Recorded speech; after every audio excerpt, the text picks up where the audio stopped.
this list looks like, to a great extent, a return most of the way to the reciprocal tariffs that were announced on April 2nd, that were then paused the week after on April 9th. So I think that this means that for the United States, at least, we're going to be looking at a average tariff rate tomorrow across all countries and all commodities of 20%, which for the United States is the highest that we've had since the Great Depression, since the early 1930s. That's going to impose a major cost on America. I think for Australia, the fact that so far they are at 10%. I wouldn't take that to the bank, so to speak. This administration has shown that they are prone to surprise tariff announcements midstream.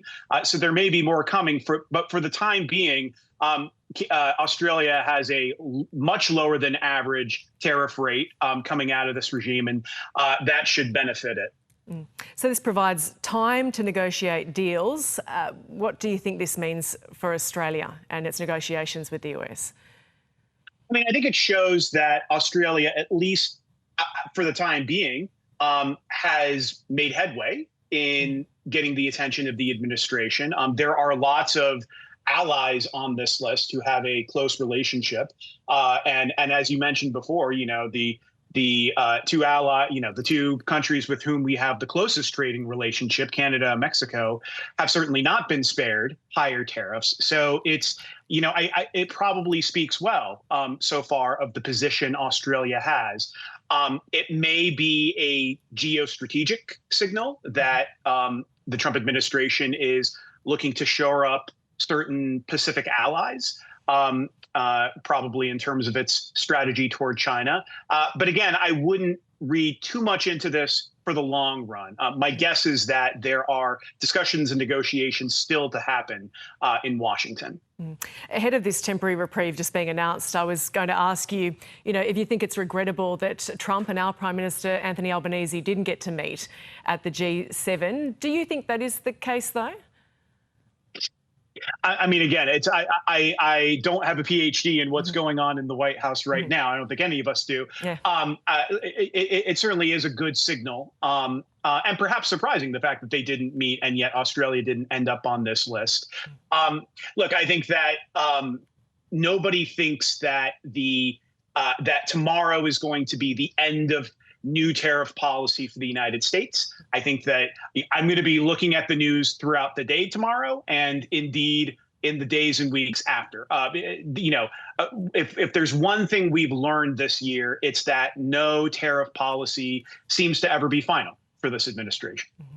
What have been the priorities for Trump in the deals that he has made, and I guess mitigating, aggravating factors in that? So, I think it's been interesting the way that this administration has been negotiating. They've been threatening high tariffs and then coming in lower than those threats. At one point, the European Union was threatened with a 30% tariff. The final deal was 15%.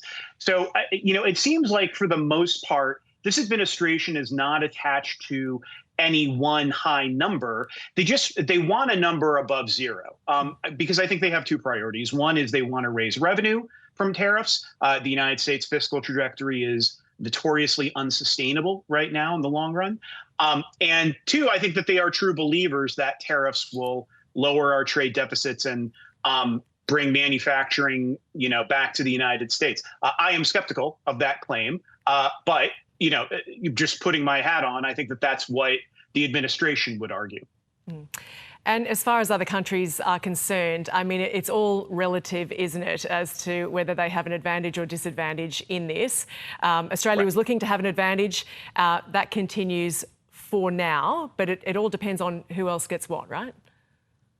That's right. And, I would also emphasize that with some of the deals that have been announced so far, like the deal with Japan, like the deal with the European Union, what gets announced are sort of, very high level, 10,000 meter handshake agreements.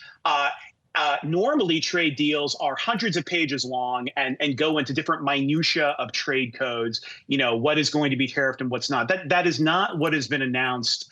Over the past couple of weeks, what have been released are almost gentlemen's agreements about what the tariff rate will be. And indeed, in the cases of Japan and the European Union, it turns out that there have been details that both sides have not completely agreed on or misinterpreted. There was ambiguity, for example, how pharmaceuticals were going to be treated with the deal for the EU. So even if there is in the future a proactive agreement that's announced by both sides, between the United States and Australia, that's not the end of the road. There is much, much more to be negotiated beneath the surface. Ernie Tedeschi, Director of Economics at the Budget Lab at Yale, also former economic advisor to the Biden administration. Thank you for joining us. Thanks for having me.